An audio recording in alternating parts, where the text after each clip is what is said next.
August 1st. Drifting to some terrible doom. Log of the Demeter. 1st of August. 2 days of fog, and not a sail sighted. I'd hoped when in the English Channel to be able to signal for help or get in somewhere. Not having power to work sails, have to run before wind. Dare not lower, as could not raise them again. We seem to be drifting to some terrible doom. Mate now more demoralized than either of men. His stronger nature seems to have worked inwardly against himself. Men are beyond fear, working stoically and patiently, with minds made up to worst. They are Russian, he Romanian. Mina Murray's journal. 1st of August. I came up here an hour ago with Lucy, and we had a most interesting talk with my old friend and the 2 others who always come and join him. He is evidently the Sir Oracle of them, and I should think must have been, in his time, a most dictatorial person. He will not admit anything, and downfaces everybody. If he can't out-argue them, he bullies them, and then takes their silence for agreement with his views. Lucy was looking sweetly pretty in her white lawn frock. She has got a beautiful colour since she has been here. I noticed that the old man did not lose any time in coming up and sitting near her when we sat down. She is so sweet with old people. I think they all fell in love with her on the spot. Even my old man succumbed and did not contradict her, but gave me double share instead. I got him on the subject of the legends, and he went off at once into a sort of sermon. I must try to remember it and put it down. It'd be all full talk, lock, stock and barrel. That's what it'd be, and naught else. These bands and wafts, and bogosts, and borgests, and boggles, and all anent them, is only fit to set barons and dizzy women a beltering. They be nought but airplebs. They, in all crimes and signs and warnings, be all invested by parsons and illsome Buick bodies, and railway doubters to scare and scunner halflings, and to get folks to do something that they don't other incline to. It makes me ireful to think of them. Why, it's them that, not content with printing lies on paper and preaching them out of pulpits, does want to be cutting them on the tombstones. Look here, all around you, in whate'er ye will, all them steens holding up their heads as well as they can out of their pride is a cant, simply tumbling down with the weight of the lies wrote on them. Here lies the body, or sacred to the memory, wrote on all of them, and yet in nigh half of them there bean't nobodies at all. The memories of them bean't cared a pinch of snuff about, much less sacred. Lies all of them, nothing but lies of one kind or another.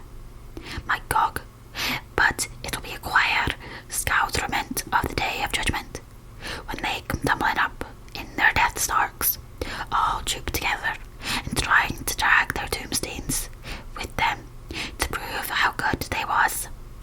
Some of them trembling and dithering, with their hands that doesn't and slippy from lying in the sea that they can't even keep their grip on them. I could see from the old fellow's self-satisfied air and the way in which he looked round for the approval of his cronies that he was showing off, so I put in a word to keep him going. Oh, Mistress Wales, you can't be serious. Surely these tombstones aren't all wrong. Yablins, there may be a Boorish view not wrong, savin' where they make out the people too good, for there be folk that do think a bomb bowl be like the sea, if only it be their own. The whole thing be only lies. Now, look you here,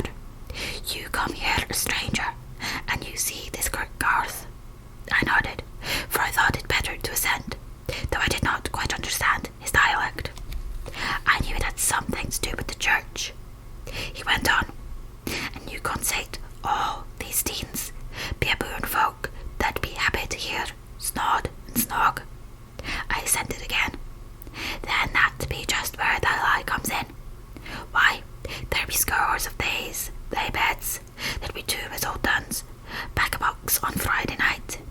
He nudged one of his companions, and they all laughed. And my gog, how could they be otherwise? Look at that one, the aftest abaft the pier bank. Read it.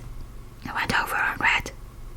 Edward Spensley, masked mariner, murdered by pirates off the coast of Andres. April 1854, aged 30. When I came back, Mr. Swales went on. Who brought him home, I wonder, to have him here? Murdered off the coast of Andres, and you constated his body lay under. Why, I could name ye a dozen whose bones lie in the Greenland seas above. He pointed northwards, or where the currents may have drifted them. There be the stains round ye. Ye can, with your young eyes, read the small print of the lies from here. This Braithwaite Lowry, and you his father, lost in the lively of Greenland in 20, or Andrew Woodhouse, drowned in the same seas in 1777, or John Paxton, drowned off Cape Farewell a year later, or old John Rawlings, whose grandfather sailed with me, drowned in the Gulf of Finland in 50. Do you think that all these men will have to make a rush to Whitby when the trumpet sounds? I have me anthems to aboot it. I tell ye that when they got here, they'd be jumbling and jostling one another, that way that it would be like a fight up on the ice in the old days, when we'd be at one another from daylight to dark, and trying to tie uppercuts by the light of the aurora borealis. This was evidently local pleasantry, for the old man cackled over it, and his cronies joined in with gusto.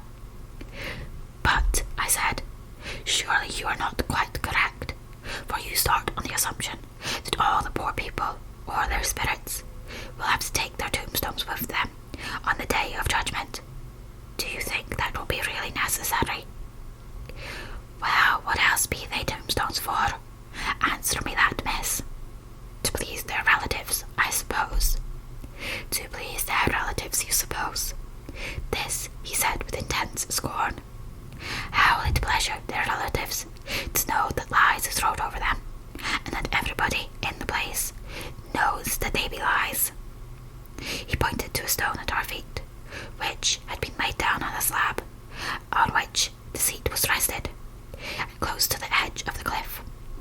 Read the lies on that rough stain, he said. The letters were upside down to me, from where I sat, but Lucy was more opposite to them, so she leaned over and read. Sacred to the memory of George Cannon, who died in the hope of a glorious resurrection on July 29th, 1873, falling from the rocks at Kettleness. This tomb was erected by a sorrowing mother to her dearly beloved son. He was the only son of his mother, and she was a widow. Really, Mr. Swales, I don't see anything very funny in that. She spoke her comment very gravely and somewhat severely. You don't see aught funny, ha ha. But that's because you don't go on. The sorrowing mother was a hellcat that hated him because he was a crooked, a regular lamenter he was, and he hated her so that he committed suicide in order that she mightn't get an insurance she put on his life. He blew nigh the top of his head off with an old musket that they had for scaring the crows with. 'Tweren't for crows then, for it brought the clegs with the dopes to him. That's the way he fell off the rocks, and as to hopes of a glorious resurrection, I've often heard him say myself that he hoped he'd go to hell, for his mother was so pious that she'd be sure to go to heaven, and he didn't want to addle where she was. Now, isn't that steen at any rate? He hammered it with his stick as he spoke. A pack of lies, and won't it make Gabriel cackle when Geordie comes panting up the crease with the tombstone balanced on his hump, and ask it to be took as evidence? I did not know what to say, but Lucy turned the conversation as she said, rising up. "Oh, why did you tell us of this? It is my favourite seat, and I cannot leave it, and now I find I must go on sitting over the grave of a suicide. That won't harm you, my pretty, and it may make poor Geordie gladsome to have so trim a lass sitting on his lap. That won't hurt you. Why, I've sat here off and on for nigh 20 years past, and it hasn't done me no harm. Don't you fash about them as lies under you, or that doesn't lie there either. It'll be time for you to be getting scarfed when you see the tombstones all run away, and the place as bare as a stubble field. There's the clock, and I must gang. My service to you ladies." And off he hobbled. Lucy and I sat a while, and it was all so beautiful before us that we took hands as we sat, and she told me all over again about Arthur and their coming marriage. That made me just a little heartsick, for I haven't heard from Jonathan for a whole month. The same day, I came up here alone, for I am very sad. There was no letter from me. I hope there cannot be anything the matter with Jonathan. The clock has struck 9. I see the lights scattered all over the town, sometimes in rows where the streets are, and sometimes singly. They run right up the Esk and die away in the curve of the valley. To my left, the view is cut off by a black line of roof of the old house next to the abbey. The sheep and the lambs are bleating in the fields away behind me, and there is a clatter of a donkey's hoofs up the paved road below.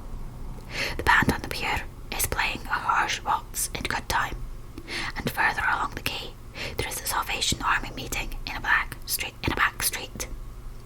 Neither of the bands hears the other, but up here I hear and see them both. I wonder where Jonathan is, and if he is thinking of me. I wish he were here.